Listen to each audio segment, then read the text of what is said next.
एक मरीज का एसीएल सर्जरी करने से जस्ट 2 मिनट पहले मरीज ने मुझे कहा, डॉक्टर साहब मेरा क्वाड ग्राफ्ट ही यूज करना। मैंने उसको सुनकर थोड़ा सा चौंक गया, थोड़ा सा मैं हैरान हुआ कि मरीज को क्वाड ग्राफ्ट के बारे में कैसे पता। मैंने उसका क्या जवाब दिया, क्या मैंने सर्जरी सच में क्वाड से करी या नहीं करी, वीडियो को अंत तक जरूर देखना।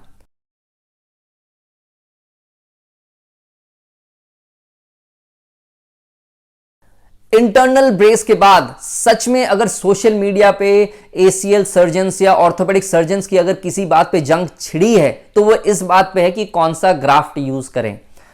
और मैं आज आपको बताने वाला हूं सबसे पहले कि ग्राफ्ट क्या है, हर ग्राफ्ट के कितने फायदे हैं, कितने नुकसान हैं, कितने प्रकार के ग्राफ्ट हैं, ताकि आप बेस्ट डिसीजन अपने सर्जन के साथ ले सकें कि आपका कौन सा ग्राफ्ट यूज होगा, ताकि आपकी सर्जरी में बेस्ट रिजल्ट आए और आपकी लाइफ और एनहांस हो। दोस्तों, सबसे पहले ग्राफ्ट का मतलब है वो शरीर का हिस्सा जो आपके शरीर में ही यूज होगा दोबारा।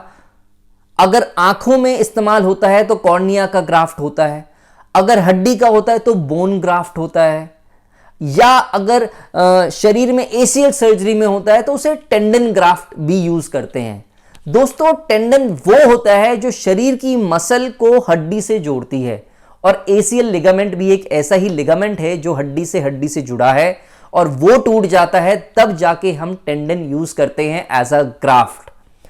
और अब सवाल आता है कौन सा ग्राफ्ट यूज करना चाहिए।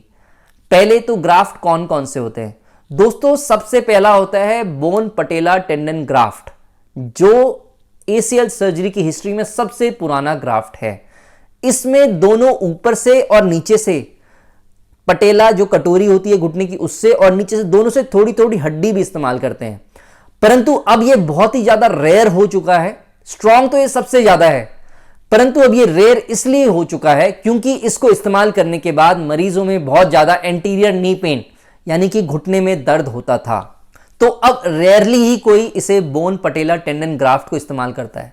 दूसरा ग्राफ्ट है एक्लीज टेंडन ग्राफ्ट। दोस्तों, एडी के पीछे एक ऐसा टेंडन जो काफ मसल को एडी पे अटैच करता है, जिससे पैर ऊपर नीचे होता है, वो ग्राफ्ट भी एक बहुत ही स्ट्रॉन्ग ग्राफ्ट है, बट रेयरली कोई इस्तेमाल करता है क्योंकि उसके बाद शरीर में बहुत ज्यादा दर्द होता है और पैर की बात है, और वो टेंडन हील करने में, क्योंकि वहां पे वैस्कुलरिटी कम होती है, मतलब खून का भाव कम होता है, इन्फेक्शन होने के चांसेस ज्यादा होते हैं, तो इसीलिए एक्लीज टेंडन ग्राफ्ट बहुत rare of the rare graft use करते हैं। उसके बाद आता है दोस्तों पेरोनियस ग्राफ्ट। दोस्तों, पैर के पंजे के पास एक पेरोनियस ग्राफ्ट होता है जो आजकल कॉमनली इस्तेमाल होता है, इतना कॉमनली नहीं, परंतु हैमस्ट्रिंग यानी कि सेमी टेंडोनस और ग्रेसिलिस ग्राफ्ट के बाद अगर कोई सबसे ज्यादा ग्राफ्ट इस्तेमाल होता है वो पेरोनियस ग्राफ्ट इस्तेमाल होता है। पेरोनियस ग्राफ्ट तब इस्तेमाल होता है जब मल्टी लिगामेंट सर्जरी हो, जब हैमस्ट्रिंग ग्राफ्ट एकमात्र इकलौता पूरा ना पड़ रहा हो या कम पड़ रहा हो, या 2 या 3 लिगामेंट बनाने हो, तब जाके पेरोनियस ग्राफ्ट को इस्तेमाल करते हैं। आमतौर पे फर्स्ट चॉइस पेरोनियस ग्राफ्ट कम लोग इस्तेमाल करते हैं क्योंकि पैर वाली बात है, जैसे लोग बाग कहते हैं लड़की वाली बात है, समझा करो, उसी तरीके से पैर के पास वाले ग्राफ्ट पेरोनियस ग्राफ्ट लोग कम इस्तेमाल करते हैं, ओनली जब इंडिकेटेड हो। परंतु इसमें कोई दोहरी राय नहीं है कि नया कोई यूट्यूबर आए और इस बात को कहने लग जाए कि पेरोनियस ग्राफ्ट बेस्ट है, पेरोनियस ग्राफ्ट बेस्ट है, तो अभी बेस्ट नहीं है, परंतु लोग यूज करते हैं अगर इंडिकेटेड है। अब बात करते हैं दोस्तों वर्ल्ड का सबसे कॉमनली यूज होने वाला ग्राफ्ट हैमस्ट्रिंग ग्राफ्ट, जिसमें सेमी टेंडिनोसिस यूज करते हैं। दोस्तों, ये ग्राफ्ट सबसे कॉमन इसीलिए है क्योंकि ये सबसे अच्छे रिजल्ट डिलीवर करता है, सबसे छोटा स्कार होता है इसका, मतलब कि जो चीरा लगता है सबसे छोटा होता है, सबसे अच्छे रिजल्ट डिलीवर करता है, और इन्फेक्शन या कॉम्प्लिकेशन सबसे कम होती है, और पेशेंट का ग्राफ्ट लेने के बाद जो कॉम्प्लिकेशन रेट है वो भी हैमस्ट्रिंग ग्राफ्ट में सबसे कम है। दोस्तों, कई बार लोग सोचते हैं कि आमतौर पर जो चीज़ कॉमनली मिल रही होती है तो उसमें कोई खोट होगी। ऐसा नहीं है, किसी चीज़ के बार बार अच्छे रिजल्ट आ रहे हैं, इसीलिए वो सबसे ज़्यादा कॉमन इस्तेमाल हो रही है। अब आजकल लोग बाग क्वाड्रिसेप ग्राफ्ट यूज़ करने लग गए हैं।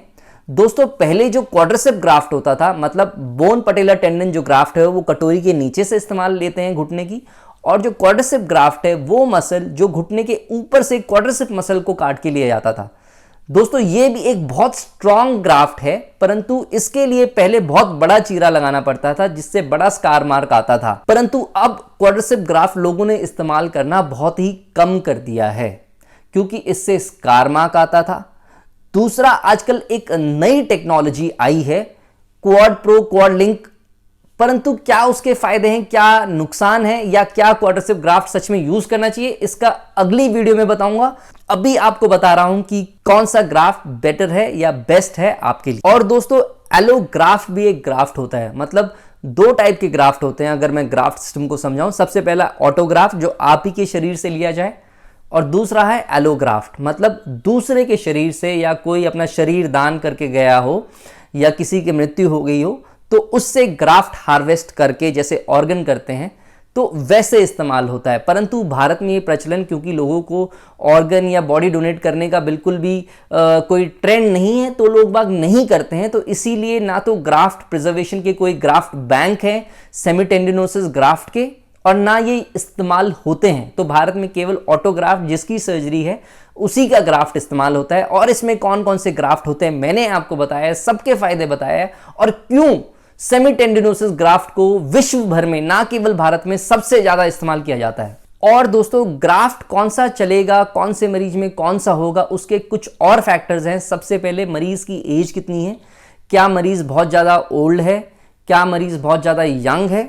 दूसरा, पेशेंट की डिमांड क्या है, क्या पेशेंट एक high athletic sports playing individual है, क्या एक नॉर्मल मिडिल क्लास जैसे घर के काम करने वाला व्यक्ति है, तब उसमें भी ग्राफ्ट चॉइस हमारी बदल जाती है। या कई बार क्वालिटी ऑफ ग्राफ्ट, अगर ग्राफ्ट जो हमने हैमस्ट्रिंग ग्राफ्ट लिया है कम आया है तब जाके दूसरे ग्राफ्ट की तरफ भी हम सोच सकते हैं, परंतु ऐसे में ग्रासिलिस से काम चल जाता है अगर सेमीटेंडिनोसिस कम पड़ता है। और तब भी अगर कम लग रहा होता है ग्राफ्ट, तब या तो हम दूसरे पैर से ग्राफ्ट लेते हैं या फिर इंटरनल ब्रेसिंग करते हैं।